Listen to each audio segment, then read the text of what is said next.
Sa inyong lahat. Ako po si Bishop Eric Domingo at binabati ko po ang Daily Life Sharing Team, okay, by Pastor Dong and Pastor May. And to the international team, binabati ko po kayo. At lahat po ng powerhouse team, okay? Kasama po dito si Robbie, Josh, Donnie, and Wayne. So, ako po'y nandirito upang mag-share po sa inyo ng magandang balita. Ayan, good news po. Okay, at salamat po sa pag-imbita nyo po sa akin ulit dito sa Daily Life Sharing Team, ano? At lubos po akong nalulugod, overwhelmed ako dahil alam ko po na ang message na ito ay hindi lamang para sa atin ngayon, kundi para sa lahat ng makakarinig dito na ako ay binigyan ng opportunity ng Panginoon at pribilehiyo pong malaki ito sa akin na may share ko po yung kabutihan ng Panginoon in the newness of the life of Christ. And I believe na marami pong mga bagay na transition na ginagawa o ginawa ng Diyos sa buhay ko at maging yung mga bagay na ginagawa rin ng Panginoon sa bawat isa sa atin. So, I think I would be able to share this with the power of the Holy Spirit, not with the enticing words of man's wisdom, but with the demonstration of the Spirit and of the power of God, so that your faith will not stand in the wisdom of man, but in the power of God. And I believe that God can be able to bring healing and deliverance unto every word that you are going to hear today, na kayo po ay magkaroon po ng tinatawag na kalayaan, kagalingan, breakthroughs, and the release of the blessings and the favor of God as I decree it right now. And the word is very powerful. It's just because it has the power to make you continue in the Word of God as disciples of the Lord Jesus Christ, as followers of the Lord Jesus Christ, and by knowing the truth will set you free. Yan po ang isang bagay na naisulat na napakaganda para doon sa mga taong katulad ko na dati ay nabubuhay sa kadiliman at narinig ko ang paanyaya ng Panginoon. I heard the call of God over my life, and that I am given the grace to respond to the mercy of God.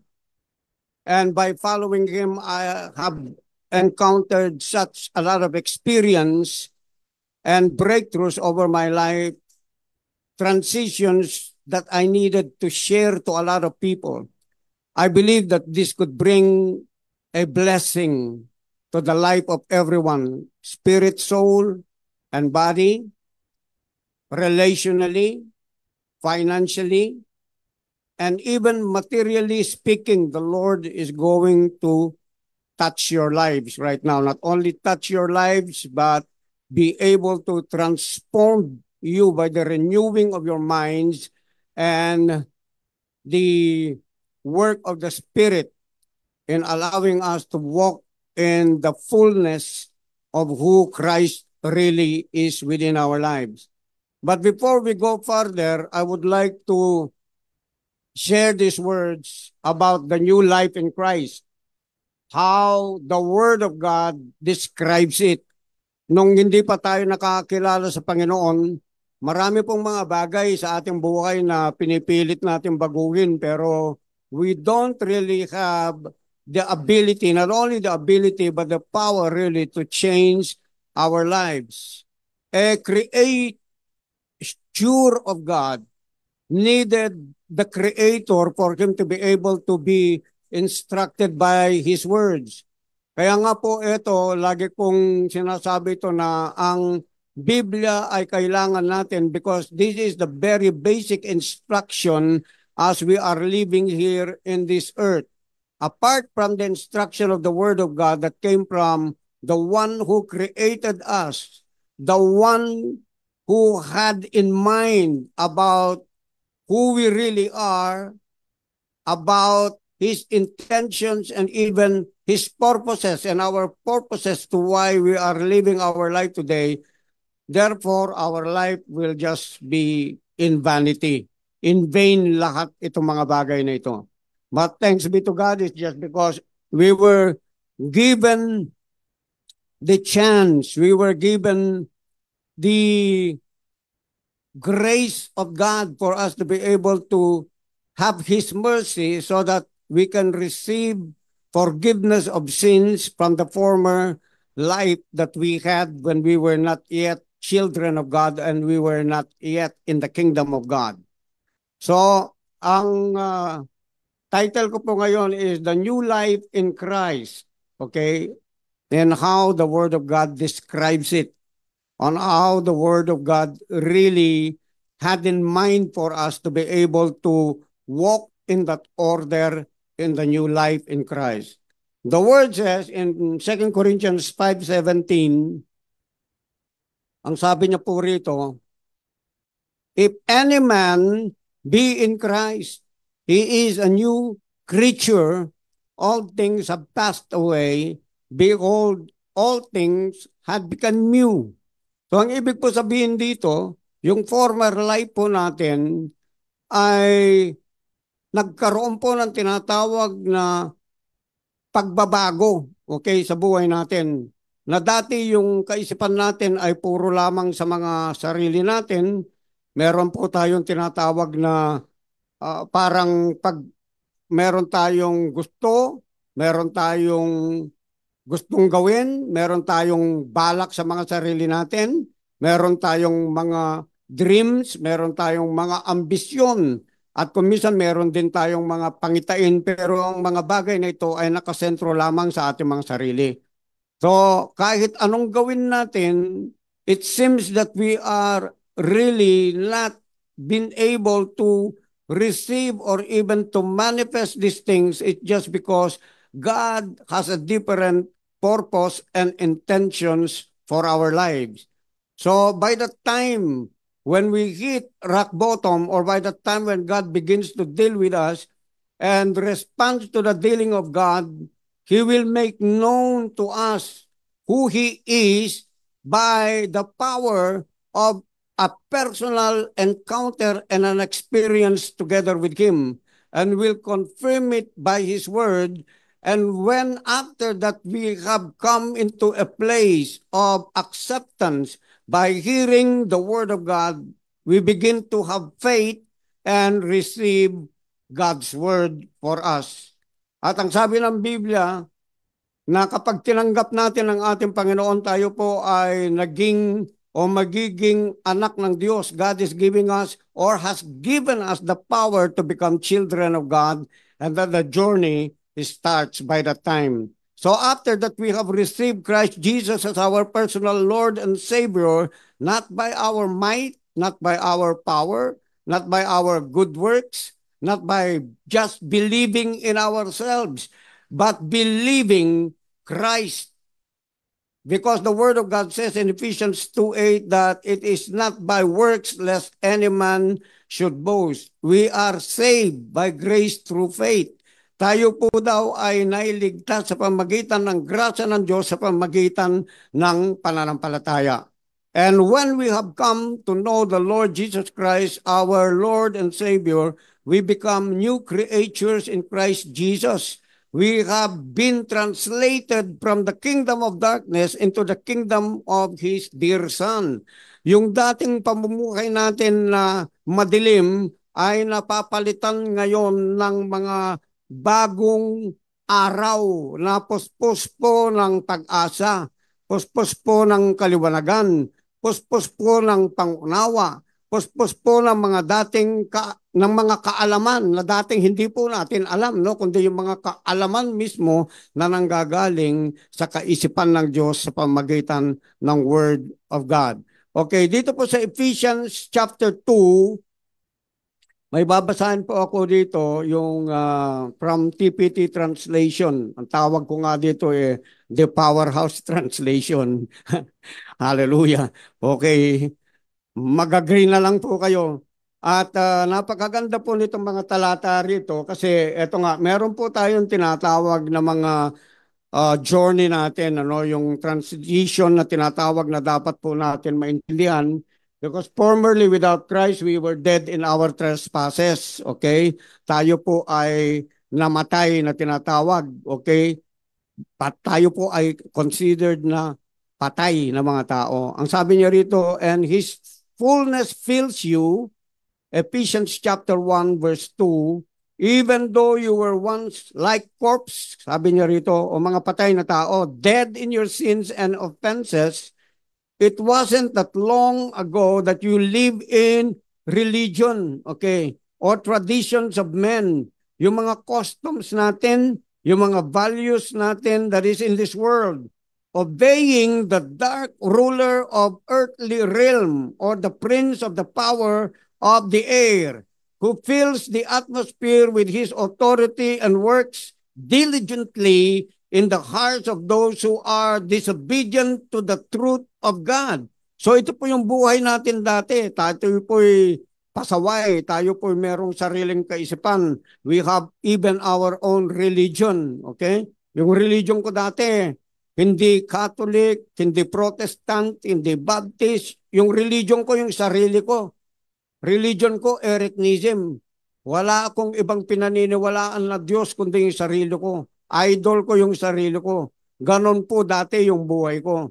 But because of my encounter of the Lord Jesus Christ, He saved me from all of those ignorance and the foolishness and the stupidity that I had in mind that I thought of being God.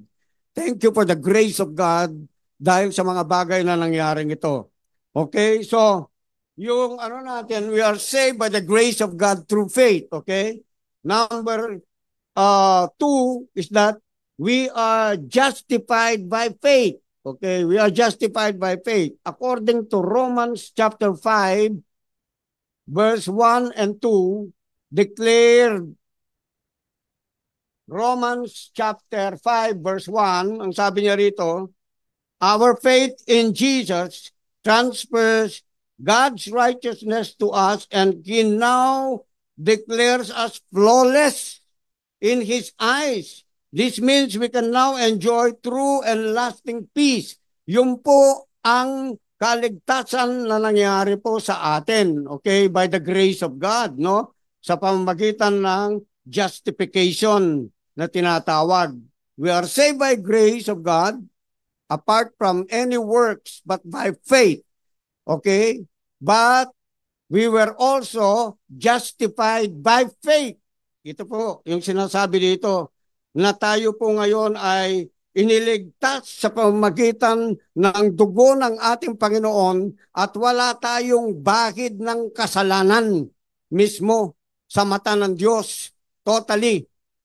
Our sins were totally forgiven from the past, now, and even in the future, and we have been given a brand new heart of flesh and a brand new spirit that came from the Spirit of God according to Ezekiel 36:26. So napakaganda po yung buhay natin kung ihahambing po natin dun sa dati, ano? Imagine po natin yon yung tayo po ngayon ay merong bagong puso, no? A heart of flesh, sabi ng Bible. Amen? And at the same time, we were given also a brand new spirit. By that, we have been given actually all things that pertain unto life and godliness, and that we have also received a divine nature according to the book of Peter. Okay? Just imagine, before we have a sinful nature, which is the nature of sin and which is the nature that is of the evil one. But right now, we have a divine nature. Okay? Yung kalikasan ng Diyos o tayo merong likas na makadiyos ngayon dahil sa bagong kapanganakan na kay Kristo Jesus. That is a very powerful statement that we could dwell upon and we could think about it, just because we are now identified, defined as a child of God, having the divine nature, being filled with the Spirit of the living God, and can be led by the Spirit of God. Ganun po kaganda nito, itong bagay na sinasabi po dito sa Romans chapter 5, okay? At ang verse 2, sabi niya po rito, our faith guarantees us permanent access to the marvelous kindness.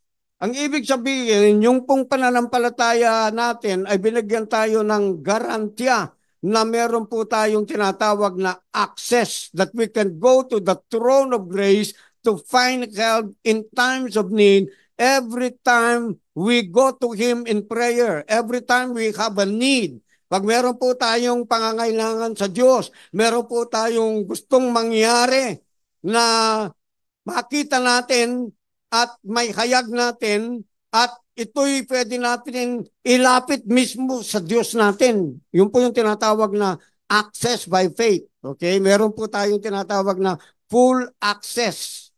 Amen po ba? By the grace of God. At ang sabi niya po rito, our faith guarantees us permanent access into the marvelous kindness, dahil sa kabutihan ng Diyos, that has given us a perfect relationship with God.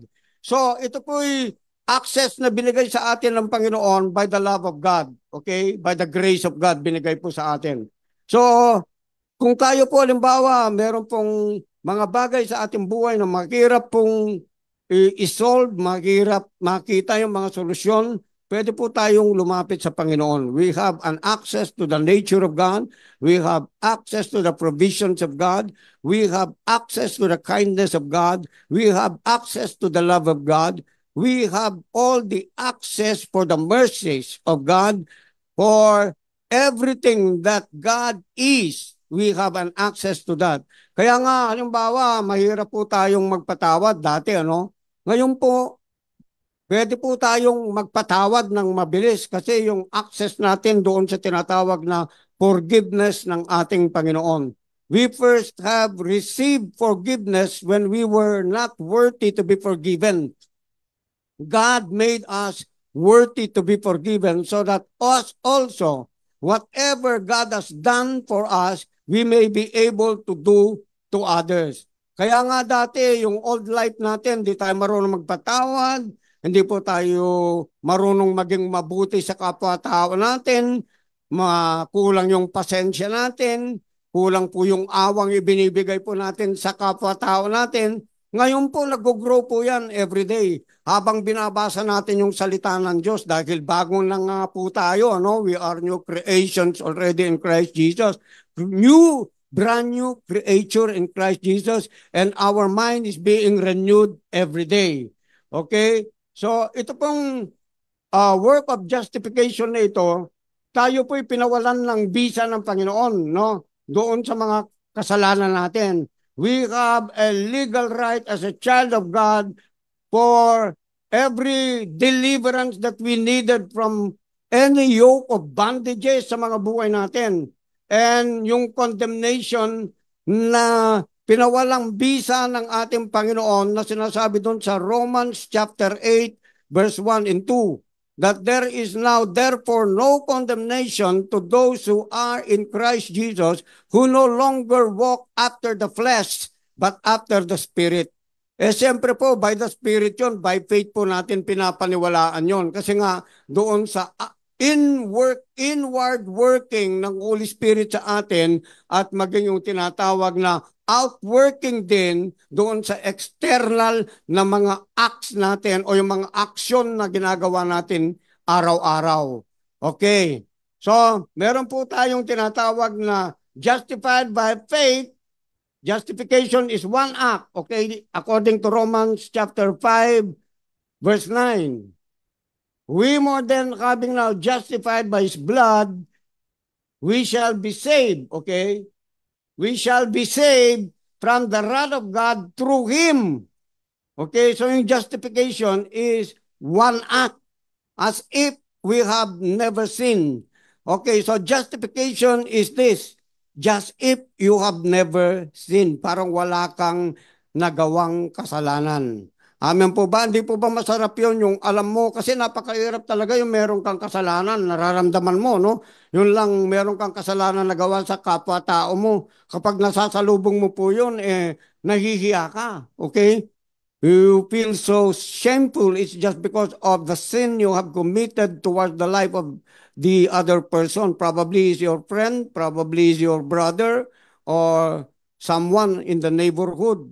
But because you received justification from the blood of Jesus, by Christ Jesus, mercy, we have obtained, okay, a clean slate. We have obtained a brand new heart. We have obtained a brand new perspective towards how we could think towards other people and how we are able also to communicate and have this work of justification of God towards our life flowing unto the lives of other people. Kaya sabi niyo rito, and Romans chapter 5 verse 9, TPT, sabi niya rito, and there's still much more to say of His unfailing love for us. For through the blood of Jesus, we have heard the powerful declaration, you are now righteous in my sight. Hindi po bang sarap nun? Yung ikaw lumalapit ko sa Diyos, umiiyak ka, Lord, I'm not worthy. Di ba? Yun yung dating tao. Lord, ganito lang ako. Lord, alikabok lang ako. Lord, ganito lang ako. But God doesn't see you that way. He declared you as a person who is very clean in His eyes because of the finished work of Jesus obtained, finished by the power of the cross. Amen. So ang sabi niya rito, and because of the sacrifice of Jesus, you will never experience the wrath of God. Ayon, hindi mo na may experience yung galit ng Diyos. Why? Because Jesus took upon all the wrath supposed to be, that is to be given to us by God. Dati galit, dapat galit ang Diyos sa atin, pero yung lahat ng galit ng Diyos, inilagay niya ngayon sa ating Panginoon upang tayo ay mawala na doon sa ganoong klaseng sitwasyon at pag-iisip na tayo ngayon ay merong confidence that when we approach the throne of grace of God, we are able to receive help in times of need. Amen. So yung tinatawag na sanctification, meron din po yung tinatawag na sanctification, no? Yung po tayo, na-save tayo, pangalawa, we are justified by faith, and then we are also sanctified. Okay, sanctified. Sanctified is a continual daily process. Ayan po, no? God sanctifying you through the offering of the body of Jesus once and for all. So in Hebrews chapter 10, verse 10, God sanctifying and transforming a person, making them fit for His purposes. Ang ibig ng sanctification, sabihin ng sanctification, okay, lininis tayo, purify tayo. Sabi dito sa Hebrews chapter 10, verse 10, by God's will we have been purified and made holy once and for all through the sacrifice of the body of Jesus, the Messiah. Wow, you have been purified. So the sin consciousness has been taken away, eradicated already over our mind, but it has to be rehearsed, it has to be practiced, it has to be believed, it has to be, amen, a different mindset now. You don't have already the old mindset. You have to be renewed and to be transformed from the old mindset of a sinner, a condemned person. Amen? We have been, sabi ng Bible, okay, sanctified. Okay, sabihin nga natin, sanctified. I believe you're saying it with me. Amen. Sanctified once and for all through the sacrifice of the body of Jesus. Amen. God sanctifying, transforming a person, making them fit for His holy purposes. It includes a change of mind, a desire to love God and other people. Okay, dati, napakahirap magmahal. Amen? Napakahirap kasi tayo bilang tao, limitado po yung tinatawag na pag-ibig natin. Meron pong limit na tinatawag. Parang ganito po tayo, I will love you if you will love me. I will bless you if you will bless me. I will treat you with kindness if you are kind to me. I will show you goodness if you are good to me. Pero ngayon po, kahit masama yung tao, kahit meron lang ginawang offense sa iyo yung tao, kahit minura ka na ng tao, kahit ayaw ka nang patawarin nung tao, still you forgive, still you love the person, still you are good to the person, still you want always to apply, okay, the grace, the mercy, and even the patience or being patient with that person. Why? Because that is the work of sanctification. It's always a process. May time pagkagising mo sa umaga, yung araw na yon, amen? Kaya nga importante yung nananalangin tayo, yung para bang merong kagad pumapasok sa isip mo na isang tao, mga bagay na ginawa nila sa iyo, pero you could come before the presence of God and you could make a statement, you could pray, you could decree, you could even make a declaration towards the person to be blessed. Why? Because of the sanctifying power of the Word of God by the Spirit of Christ, the Holy Spirit that was in Christ Jesus and the Holy Word of God. So by grace, sabi niya rito, we have been purified, wow, and made holy by God's will once and for all through the sacrifice of the body of Jesus. Okay. So, ito po, nagbabago po yung ano natin, yung perspective natin, no? We are loving now or desiring, deep desire to be able to love the people in the world with an honest perspective.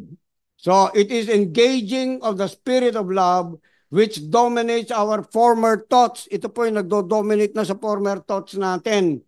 Okay? Yung mga bagay na iniisip natin dati ay unti-unti nang napapalitan ng kaisipan ng ating Panginoong Jesus. Let's go to 1 Corinthians chapter 13. Okay, chapter 13 verse 5. Sanctified. Thank you, Father. Sanctified. Ah, okay. Sabi niya rito yung love does not traffic in shame and disrespect nor selfishly seek its own honor. Love is not easily irritated or quick to take offense. Okay, this is one process of our sanctification, no? Yung matuto tayong umibig na walang judgment, walang criticism sa kapwa-tao natin. Because when God loved us, He loved us not when we were perfect, not when we were good, not when we were holy, not when we were righteous, but He loved us when we were yet sinners. Amen po ba? Okay, so ito pong nakasulat po rito na napakaganda, okay? Patungkol doon sa lahat ng mga bagay na kung papaano tayo trinanscend ng Diyos, no? Transfer tayo from that evil form of darkness of our life where we were in the world and translated us into the kingdom of darkness or translated us into His Son. This work of the Spirit right now is the life that we have in Christ Jesus. Amen po ba? So, tayo po ay ulitin ko po ito, no? You were saved by grace, okay? You are justified by faith. Ikaw ay pinawalang sala, okay? And you are sanctified on a daily process. Amen. You are sanctified in a daily process and you are also glorified. Okay, number 4, you are glorified. So, let's read Romans chapter 8. Hallelujah. Matindi po ito. Hallelujah. Thank you, Jesus. Thank you, Father. Hallelujah. Okay. The Bible says that we have become, we are glorified. Saan yun? Romans 8:29 and 30. Thank you, Father, hallelujah, for these words that are very powerful. Amen. Okay. Kasi sabi po niya rito, dito sa verse 29, for He knew all about us before we were born. He knew all about us. So itong mga bagay po ngayon na pinagdadaanan natin, ano? Kung minsan parang nawawala po tayo, okay? O kaya nawawalan po tayo ng pag-asa. O kaya nanghihina po tayo, no? Kung minsan parang nawawala yung hope natin. But because of the Word of God, He is pointing unto us na before we have come into an experience of all of these things, God already has preordained all of these things and predestined all of these things for us to be able to reach our destiny, which is a predestined destiny by God. Kaya nga po ito, sa lahat po ng mga nanghihina, ano, ang sabi ng Bible, God already knew you before you were in your mother's womb. Itong bagay na na-experience po natin dito sa physical realm, physical world, in this earth suit, in this bodily form, is already finished. It is already done. We are predestined to know God. Amen. Because of what they have already planned even before the very foundation of the world. Just like as Jesus was crucified before the very foundation of the world for our sins so that we would be able to obtain forgiveness by the love of God and by His grace, and that we could become new creatures in Christ Jesus. Kaya nga po ako, ini-encourage ko po ang bawat isa sa inyo na kayo po ay maging malakas ngayon dahil ito po ang mismong direksyon ng Diyos sa atin araw-araw. Ito po yung process ng sanctification for our glorification na tinatawag. Darating po yung panahon, pagdating ng ating Panginoon, magkakaroon po ng perfection, yung glory ng Diyos sa atin dahil tayo po ay mapapalitan ng bagong katawan. We are going to have a brand new glorified body at the coming day of the Lord to meet us in the air. Amen. So ang sabi po niya rito, for we knew all about us, for He knew all about us before we were born. And He destined us from the beginning to share the likeness of His Son. This means that the Son is the oldest among the vast brothers, sabi niya rito, okay, vast brothers and sisters who will become just like Him. Verse 30, having determined our destiny ahead of time.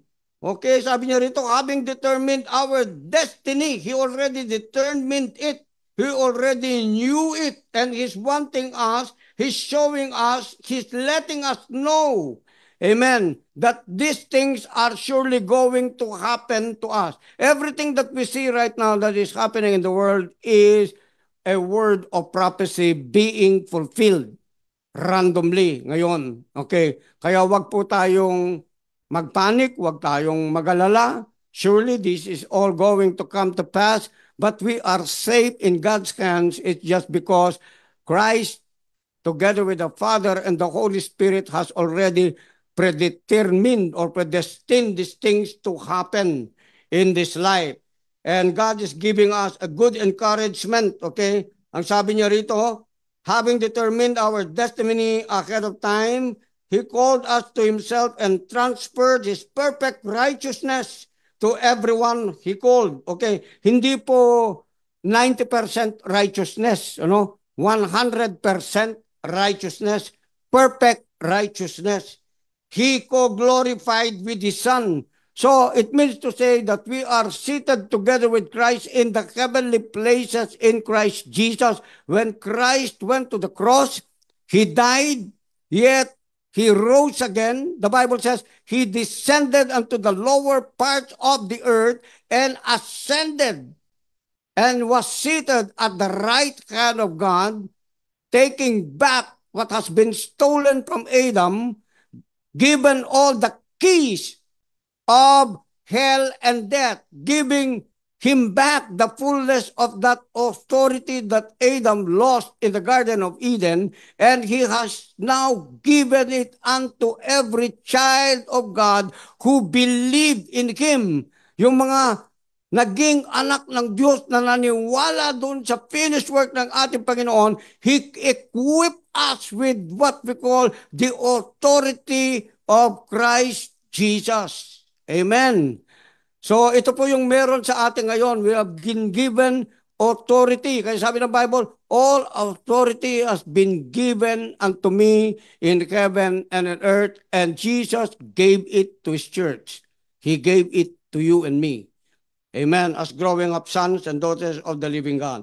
So having these things, ano sabi niyo rito? Okay, dito sa verse 31, let me read. Wow.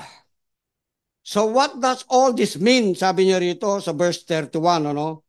If God has determined to stand with us, if God is standing with you, ang Diyos kasama mo, ngayon at maging sa darating na panahon kapag tayo'y pumanaw na dito sa lupang ito, maaring yung iba hindi mamamatay na sinasabi ng Bible.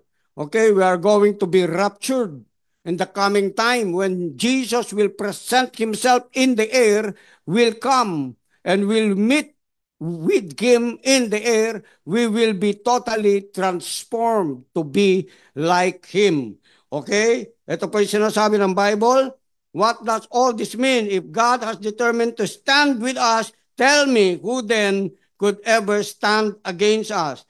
In other translation, King James Version says, if God is before us, who can be against us? Ayun po, no? Napakatindi po nung word na ito. At ang sabi niya rito, and since God freely offered himself up as the sacrifice for us all, he certainly won't withhold anything from us, anything he has to give.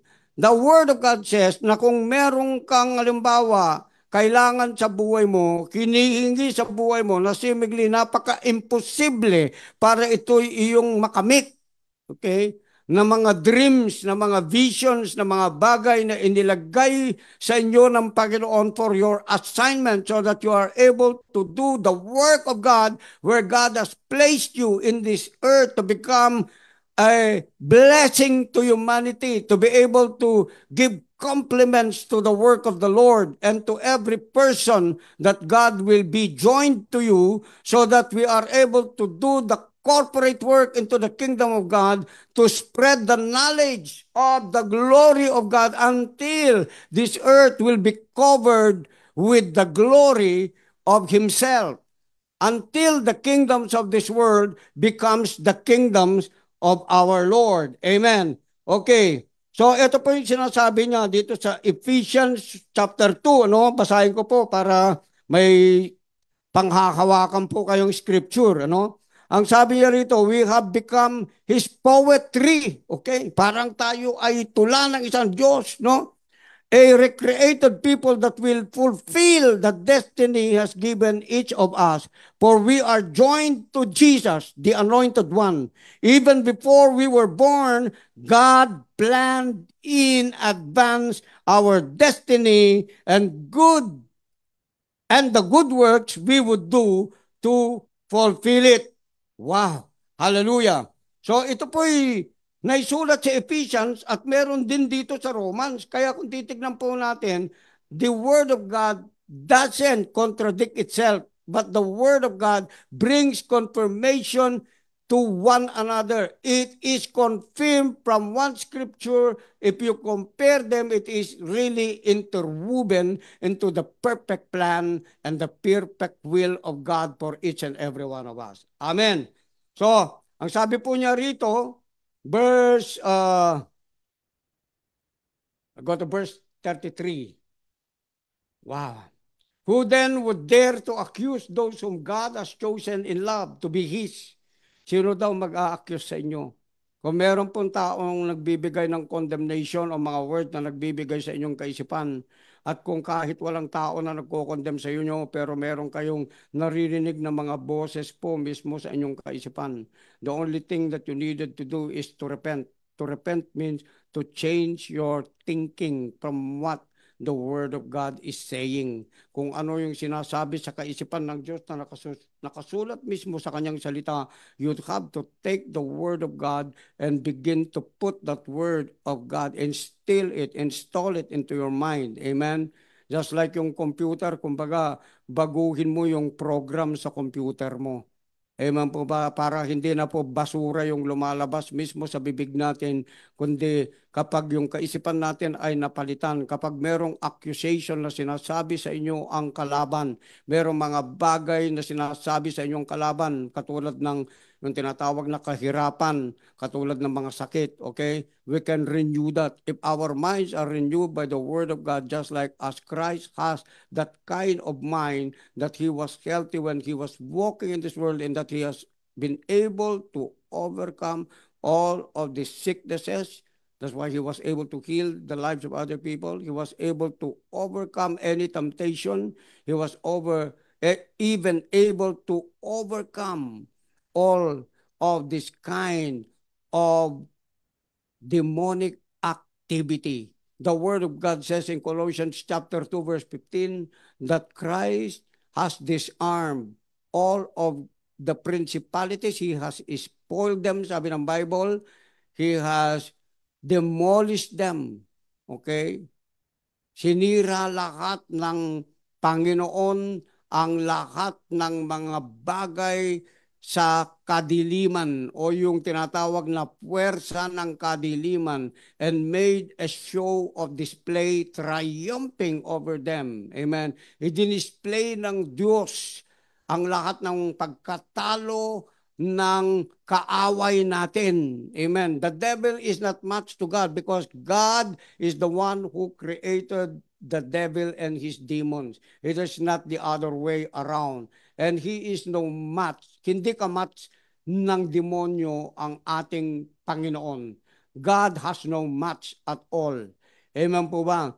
Ngayon, kaya tayo, we were created in the image and in the likeness of God, and this is now our life right now in Christ Jesus. He has given us these strong words for us to renew our minds, na mapalitan po yung kaisipan natin para tayo po kapag nag-isip tayo, kahit na ilang pong mga demonyo yan, kahit anong negativity ang nandito sa mundong ito, we will become an overcomer and more than conquerors in Christ Jesus.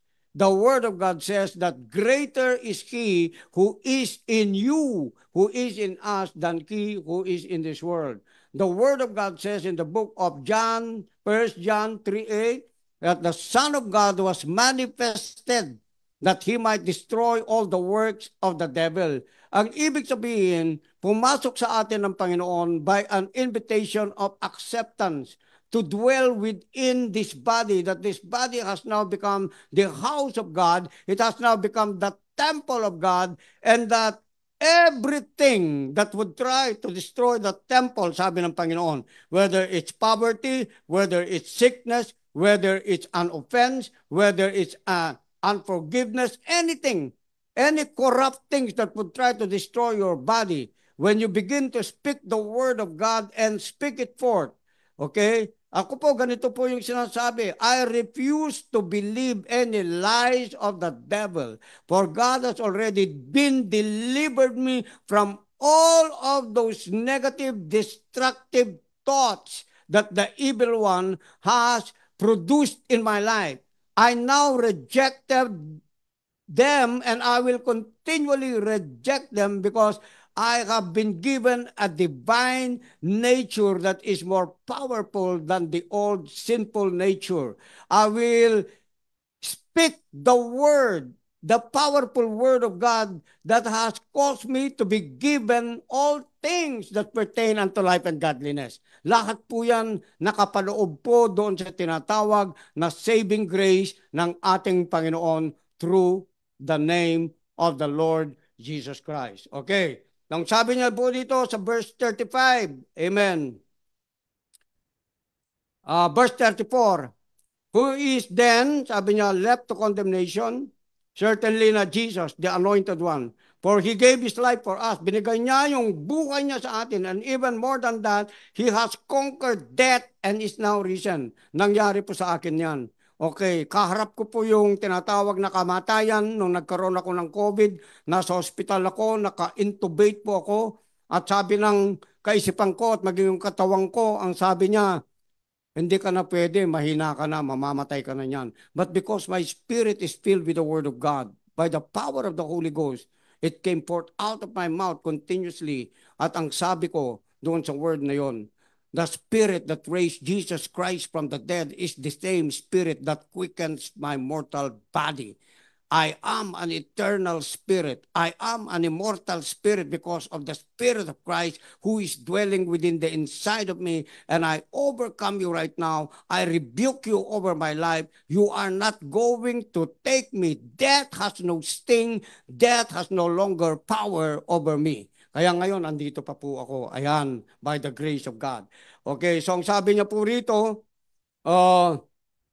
even more than that, He has conquered death and is now risen, exalted and enthroned by God at His right hand, so how could He possibly condemn us since He is continually praying for our triumph? Listen to me.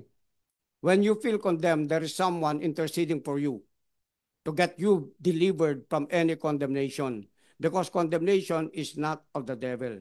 Condemnation is this. You will be hearing negative thoughts, accusations, but there is no solution apart from the Word of God. Conviction will always convict you by the Holy Spirit, but He will show you a way out, which is the guaranteed Word of God. Amen. Okay, and in verse 35, and I believe we're going to close here. Who could even or ever divorce us from the endless love of God?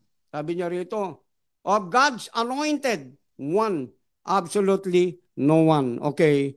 Wow, absolutely no one. No one can separate us from the love of Christ. No one can divorce you. Amen. From the love of Jesus. You are eternally married to Him because we are the bride of Christ. Tayo na ngayon ng asawa ng Diyos. Amen. Even though hindi pa nangyayari yon, we are calling things that be not as though they have already existed because of the promise of the Word of God, which are yes and amen, according to 2 Corinthians 1:20. Well, that means to say, the promises of God are yes and amen. We will not be denied because God has integrity to His Word. Because God is not a man that He should lie, neither a son of man that He should change His mind, that what He has said, He will do it, and what He has spoken, He will bring it to pass. Amen. So sabi po niya rito, who could ever divorce us? Absolutely no one. For nothing in the universe has the power to diminish His love towards us. Now, he mentioned it one by one, okay? Para alam po natin in detail. What are those? Trouble ba? Can it separate you from God? No way. Pressures? No way. You know what pressures are? When pressures is coming your way, use it to your advantage. Alam po ninyo yung pressure, ganito po yan, no? Pag mayroong pressure, ang ibig sabihin, may pain. Pag may pain, mayroong gain. Okay? So use it to your advantage. When you are being pressured, think of it. It's an exercise. Okay? It's an exercise for a bigger spiritual muscles. Amen. So you could count that as an exploit. Kasi sabi ng Bible, those who know their God will do mighty exploits. They will be strong and do mighty exploits. So when you're having pressure, amen, consider it. Sabi ng Bible sa James chapter 1 verse 3, consider it when you are being tried. Count it all joy when you are being tried, because the trying of your faith produces patience, which is the fruit of the Holy Spirit. Faith is the gift of the Holy Spirit to strengthen you so that you will have the faith to overcome steadfastly at the hour of temptations and trials. Ayan. So ito po yung death threats na tinatawag. Okay, meron death threats. What are those death threats? He's going to say, you're going to die. He's going to say, you're going to be poor. Understand this thing. When Jesus has come, kahit gaano ko kahirap, inihango ka ng Panginoon sa kahirapan. But where is poverty? It's not really externally. It's not really in terms of money. Because you do not define poverty or prosperity in terms of money or material things only. Poverty exists in the mind, from the former place where you came from the former family mindsets that you came from. Now, if you're changing your mind and your mind is being renewed daily by the Word of God, the Word says that God, in the form of a human flesh, Jesus, has said and spoken, I came that you might have life and have it more abundantly. Okay, 3 John 2, it says that he wished above all that you may prosper and be in good health, even as your soul here, your mind, your will, your emotions will surely prosper. When your mind is renewed with the Word of God, as the Word says, as a man thinks in his heart, so he will become. So kung dating mahirap ka ngayon, if you renew your mind by the Spirit of the mind of Jesus, what will happen? Because of the abundance of the mind of Christ, the blessed mind of Christ, you will become so rich also, not only in money, but in knowledge, understanding, and wisdom. Amen. Okay. So ang sabi po niya rito, and problems are unable to come between us and heaven's love. What about persecutions? Ayun, kung nape-persecute ka, when you are being persecuted, that means to say you are in the right track. Amen? When someone is mocking you, when someone is speaking against you, that means to say others, okay, others are what? Jealous of you. They are envious, okay, because of you.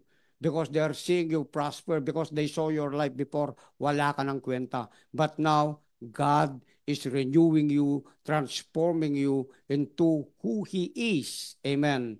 As a child, becoming a son of God, who is able to take responsibility from what God is assigning us to do in this planet, to become a blessing to humanity. Okay. So, andito po ito yung deprivations. Kung nade-deprive ka, ano, you can say, I refuse deprivation. I am not a deprived person. I am a person received by God, blessed by God, favored by God, accepted in His arms, accepted as a beloved child of God. Dangers and death, sabi niya rito, no? Nasabi ko na po itong death kanina, pati yung dangers. No, sabi niya, for they are all impotent to hinder impotent love, omnipotent love of God. Even though as it is written, sabi niya rito, okay, all day long we face death, threats for your sake. God, we are considered to be nothing more than sheep to be slaughtered. Verse 37, okay, ang sabi niya rito, yet even in the midst of all things, we triumph over them all. For God has made us to be more than conquerors, and His demonstrated love is our glorious victory over everything. So now, verse 38, I live with confidence that there is nothing in the universe with the power to separate us from the love of God. Wala nang pwedeng magpahiwalay sa atin. I am convinced, sabi ni Paul, and we should be convinced also because whatever has been written here, if we claim it, it belongs to us. We can use it to our advantage and even share it to others also to their advantage. I am convinced, sabi niya rito, that His love will triumph over death, life's troubles, fallen angels, or even dark rulers in the heavens. There is nothing in our present right now, and even in the future to come. Amen. That means to say, kahit anong katitisuran sa darating na kapanahunan sa buhay mo. Amen. That has already been determined, that has already been, okay, done by God, finished by God, at to your advantage. Amen. Whatever will happen or whatever errors you have committed before the presence of God, it will go to one verse. Where is it? It's in Romans 8:28. All things will work together for good to them that love God and to them that are called according to His purpose. Amen. Do you love God? Firstly, God love you first. You can love Him because you have the love of God residing within the inside of you. You are blessed to be a person to become a new child, a new creature in God. This is now your life, not of the old man, but your new life in Christ Jesus. Amen. Palakpakan po natin ang Panginoon sa oras na ito, and I would decree a prayer for you that each and everyone who will hear this message, I want you to share it to a lot of people. Amen. And share it in YouTube and share it in your Instagram, so that it is not only us that will be blessed, but more people around the world will be blessed by this message. God bless you all, my brothers and sisters. Okay. We are also calling, I would like to make an announcement. We will be in Pasita Astrodome, San Pedro, Laguna, in support of Sold Out Conference by Pastora Apple this Saturday, July 6, 2024. See you there. Amen. And also, we are calling every man of God. Para panlalaki naman ito. Amen. For male becoming men. For boys becoming man of God. Okay, join us is July 27, 2024. Amen. This is Manpower Conference, and you are more than welcome to join us. Okay. Follow our Facebook page, Powerhouse Church, for our official announcements. God bless po sa lahat sa inyo, and thank you for this privilege of giving me the grace to share the Word of God. Amen.